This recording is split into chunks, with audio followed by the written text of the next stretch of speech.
Hello everyone, this is Defense Politics Asia and welcome back to the situation report. This is the situation report or the SITREP for the day of 1046 for the 4th of January.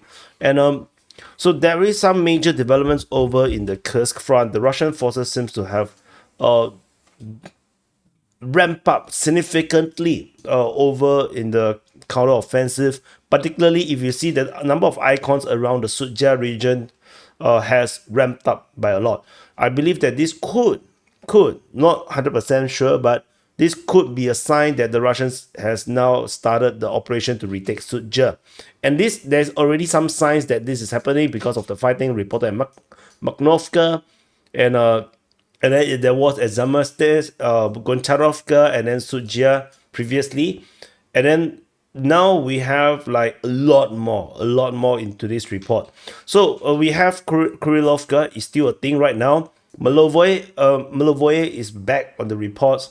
We have now fighting reporter at Bondarevka, Myrny, Kolmakov, Makhnovka, Sudzha, Goncharovka, and then Zaloshenka also seems to be under attack or under shelling, which means that we are now probably witnessing the reconquest of Sudzha, the operation to reconquer Sudzha by the Russian forces. And this is a lot of operations all at the same time, and you can see this look like a proper operation to attack the Ukrainian forces that is defending or holding Sudzha. So we will definitely have to continue to monitor to see this situation, and definitely interesting times to come. The turn of the year, the Russians start a new offensive, so pretty apt. Over and the rest of the traditional Kursk front. In the northern flank, we have fighting reported at Chekaskoye Porosnoye, Novaya Shorokina, Staraya Shorokina, and Malaya Loknia. And over on the western flank, we have the usual, more or less. We're fighting reported at Leonidovo, Alexandria, Nikoski, Loknia, Nizhny Klin, Darino, and Nikolaevo Darino.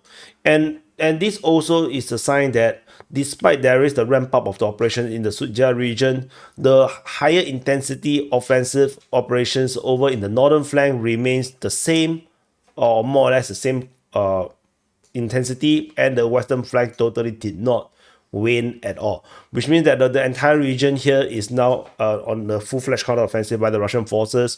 But of course, indicative, because this is just purely based on Russian Defense Ministry's report.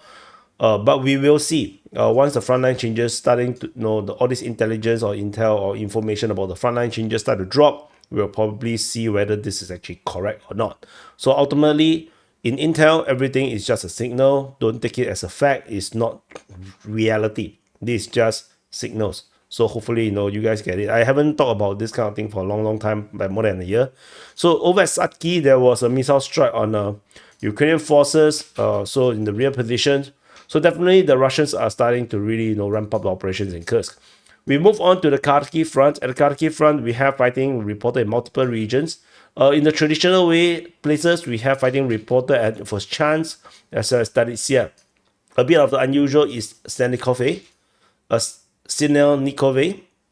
which is reported by the Russian Defense Ministry. It could be just some shelling rather than an attack of a ground offensive. Over on the western side, there is fighting reported at Ridne. You probably will find like you have never heard Ridne because it was used to call Perovsky. Somehow in today's report, at least two locations, this is one of them, where the original name was suddenly changed on Google Map, and it is a bit unusual. Like because in the Russian and Ukrainian reports, they are still using the old names. Suddenly, there's these new names appearing in the middle of a war. Very suspicious. So anyway, so there is this attack at Petrovsky, and there is also shelling reported at Turove. So not very important in that sense. So that's all from the Kharkiv front. Over in the Kupiansk Voreshna region, we have fighting reported at Voreshna. According to the Russian Defense Ministry and Petropavlivka. This is reported by the Ukrainians. Ivanivka was mentioned by, I think, Russians, by the Russian Defense Ministry, which is interesting. But from our experience, I don't think this is a real offensive, because if you look at a real offensive, it's going to be like Sudzha, where a lot of multiple places are all under attack at the same time. This is just going to be a skirmish or just a probing. Over in the Pischane front, we have fighting reported at Khrushchevka as well as Zarizove. Some frontline change near the north of Glozova was noted due to geolocation, very minor. Over in the Borova front, we have fighting reported over at Zelene High. And this is another location. There's this place now called Stepi, but this is not Stepi previously. This is Petrotravneve. Suddenly, the name changed to Stepi over the past 24 hours. So it's now Stepi. There. But if you tell people Stepi, nobody would know where the hell it is, because it's always known as Petrotravneve, which is like, super suspicious. So anyway, there is a Russian Defense Ministry announcement of the capture of Nadia. In their yesterday's report, then there is geolocation of Russian forces appearing in the north, west of Raihorodka, with the Russian forces advancing and probably, as per the reported, overtaking Nadia. Fighting is reported at Novosahiyevka and Novoyerhorivka. So we will definitely continue to monitor the situation. A lot of lack of mapping updates, so it's a bit hard to tell what the hell is happening. Like, for example, the Russian Defense Ministry already announced the capture of Zelene High and Lozova previously. We still do not have the mapping to really corroborate that information. So the mention of Nadia, just take it with a pinch of salt. It is what it is. Like Zelene High, at this moment, they're still talking about fighting here. They say that Zelene is gay. I'm quite sure this is a very subtle insult, like Zelene, you're gay, but actually it's a place. It's Zelene High or Zelene guy or gay guy. Yeah, gay guy. So the fact that they have announced the capture on the 15th of December, but they're still talking about fighting over here on the 4th of January in 2025. Yeah, you get my point, So don't jump ahead. Nadia is just an announcement, it's a claim, but we, in terms of DPS position, I do not recognize it as a capture. So moving south at the Kharkivka-Makiivka region, Russian forces attack at Makiivka. This is usual, nothing particularly special about that. And then over in the Liman front, there's something interesting over here. So Zelena Dolena was mentioned. This is the first mention of Zelena Dolena since like forever. This is mentioned by the Ukrainian Defense Ministry in yesterday's report, in the yesterday's 8 a.m. report, which was already only came out after the SITREP was published. So this is a bit unusual with the Russian forces already fighting in the region of Zelena Dolena. So Zelena Dolena haven't appeared in the entirety of 2023 or 2024. It only happened around 2023, maybe even 2022, when the Russians was losing these areas due to the Ukrainian Balaklia offensive. So this is interesting that we are seeing reports over here. And this comes after the Russians have been geolocated crossing Ivanivka and potentially have already captured Ivanivka. There's a possibility, not 100%. Geolocation of Ukrainian forces, infantry fighting vehicle got hit. Just shows that there is some kind of an intense attack by the Russians in this sector. And maybe they are heading towards Zelena Dolena, which is actually what triggered the report. Fighting is still reported at Terni as well as Yampolivka in this sector. So nothing new about this, but this operation in this northern flanking movement might be interesting. But definitely this is still based on just one-liners reports. So we just definitely will wait for more information to come. So as you can see by this point at 9-minute point of the video, like this, the war is getting a bit more interesting. Like things is starting to get out of norm. Of course, it was already pretty interesting with the Russians, plowing through all the cracking defenses. But like some of these sleepy front line is starting to activate. So which is what I think is interesting. So Yeah, so let's see. Then maybe the SITREP will start to become 50 minutes again, 40 minutes, 50 minutes again. like the old days, where because there's just way too much things happening. Because usually we just go through quickly across these parts of reports. So anyway, fighting is also reported in the Serbianske Forestry and Horhodevka. So and Torske. So yeah, these are the usual ones. So nothing new about this. Sivers front, we only have mention of Sivers by the Russian Defense Ministry in this very schizophrenic report. Like the locations is all over the place. You have Peteshny, then Sivers. So Peteshny below at the Bakhmut, then they go to Sivers, then they go to Andriivka all the way at the west of Kurakhove, then they go to Petrskoye, which I don't know where the hell is this. Then they go to Konstantinivka, which is probably this city over here. Then after that they jump to Chasivya. Is that I don't know what the hell is happening with this report. Like sometimes they do this and I'm like, what the hell? I can't even find a place. I don't even know what place he's talking about because like, so I don't know where it's Petrskoye. So because there's so many places that could be Petrskoye and the reports are all over the place. They don't stick to one front line. So it's like, yeah, the yoke group of forces get a grip on yourself. Stop eating so much yolk. Eat the whites also. Anyway, over in the Bakhmut front, we have fighting reported at Novomarkove, which is part of just now the report I was saying. Chasivya, shelling at Mykolaievka, Stuposhki, as well as Peteshny, Klishchievka, and Bilahora. And the funny thing is that despite all these reports of attack, it's the Ukrainians that have captured grounds over in the region of Stuposhki. Ukrainian forces have been geolocated along the canal, which means that the entire forest here has been taken by the Ukrainian forces. So they are now back at the canal region, and this might strengthen some Russian forces in this sector as well as this area here. But we're not sure because this is definitely looking nothing like a smiley face with a big nose. So, but yeah, anyway, this is Stuposhki. Ukrainians capturing back 1.27 square kilometers, but we shall see how this continues to play out because, like I said, Chasivya is a trap. It's a trap. It's just to keep the Ukrainians busy. So, yeah, I'm correct. I'm correct for 2 years already. I'm still correct. So anyway, over in the Toreks front, we have fighting reported at Druzhba, Dilievka, Krymske, Toreks, as well as Shebenivka. Shelling is reported at Katerinivka. So that's all. Is this an increased operation? I can't tell because it could be the same intensity, just more locations was being mentioned. It could be that case, but let's watch and see.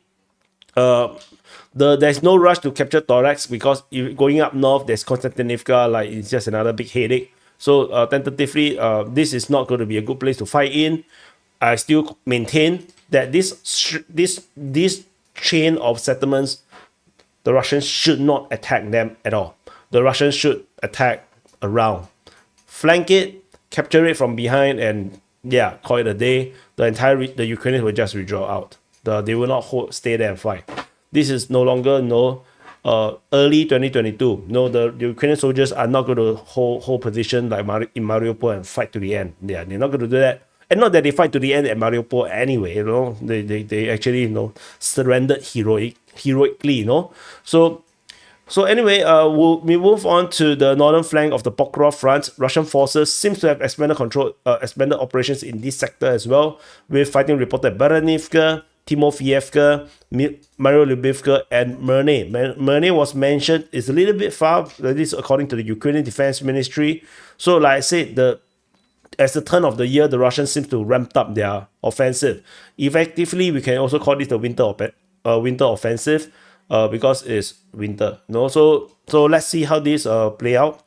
And we move further on into the Pokrov front. Over in the Pokrov sector, we have fighting reported. Okay, I can't even fit in everything. Okay, so let's do this first. So there's Lysivka. Fighting is reported at Lysivka. Some frontline change over on the eastern part. Fighting is at Zeleny, Virozhenia, Shevchenko, towards Pokrov, Pischany. Vovkove was captured by the Russian forces. Geolocation confirmed the Russians' presence around there. Kotline was reported Udashne, Solone, Novovasilivka. So this sector here continues to be the very, very intense sector where the Russians are really pushing in all directions. Ultimately, the same goal is the cutting of the highway, taking the railway stations, and totally messed up Ukrainian logistics. So that's what's happening. And so the geolocation basically confirms the capture of Volkhove, with the Russians geolocated in the north of Volkhove. So that is confirmed now. Russia, so no, DPA will confirm Volkhove is captured. I haven't put it the flag. Yeah, so anyway, over in the southern flank, we have fighting reported at Novo-Olenivka region. Fighting is reported at Sripne as well as Slovianka. So this sector is becoming a bit more slower because it's not so important strategically at this moment. We move further south over at the Kurakove sector, and let's just do this. I can't even fit in. Anyway, okay, let's do this then. At Kurakove front, fighting is reported at Petropavlivka and Andriivka. Geolocation of Russian forces at Petropavlivka, confirming Russian advances. Is it? Oh, did I put it the wrong color? It's the wrong color, sorry, yeah. No, there is the Ukrainian forces. So, and then fighting is reported at Dashne as well as Kurakove itself. The battle continues, with the Russians having some frontline change as they try to swing up, as I mentioned, towards the rear position of Kurakove. And moving further down, along this line, at the Constantinople region, fighting is reported at Yantarne. Uspenivka front is no more, with the last frontline changes is already no more. So now we only have Yantarne, and fighting is reported at Constantinople. So that's all from the Constantinople front. Over in the Velika Novosilka front, we have fighting reported at Velika Novosilka, Nekushne. Frontline changes over in the northeast of Rivnopil, confirming Russian advance in that sector. Fighting reported at Zelenopole and Novopil. So that's all from this area here. And yeah, but this used to be the happy child. No, now like the where the attention is, but now, like, I think with all the developments all over the place, I think the interest in Velika Novosilka is slightly to drop, I guess. So anyway, as you can see, this super entrenchment around here, Russians can now just like do this. Like, it's gonna make everything look stupid. So anyway, that's what it is. So and Zaporizhia front also seems to look a bit more activated. This is Zaporizhia front's Orikhiv sector and the Kamsky sector. Fighting is reported at Novodanilivka, Novoandriivka, Mali Shibaki, as well as Pyatikaki. It's a lot of places all at once. Again, not sure if this is indicative of a new offensive, but it's definitely looking very busy, like a bit more busy than usual. So, and then we go on to the last front line over at the Kherson front. At the Kherson front, the Ukrainian Defense Ministry interestingly mentioned very specifically where the fighting is. In the Dnipro direction, there is fighting reported at the Kozatsky Island. At Kozatsky Island, just across Novokakhovka, and also on the other end over at Zabish, Zabish Island, Zabish. So so there is these two attacks. Pretty unusual. We shall definitely see how this continue to play out. Unsure what is the Russians' plan. It's reported there's two attacks, so it's going to be one attack each. Pretty unusual if you ask me. So not sure what is the strategic or tactical purpose at this moment. And then there's some shelling reported at Zelenivka as well as Yantarne. But otherwise, that's about it. So anyway, this is the summary for the day of 1046 for the 4th of January. If you watch to this point, you must press the subscribe button. If you don't press the subscribe button, someone will die in Ukraine. Although I have to say that if you don't press the subscribe button, someone will still die in Ukraine because you didn't press the like button. So press the like button, subscribe, and I'll see you guys in the next update. And people still die in Ukraine, regardless what you do. So yeah, chill.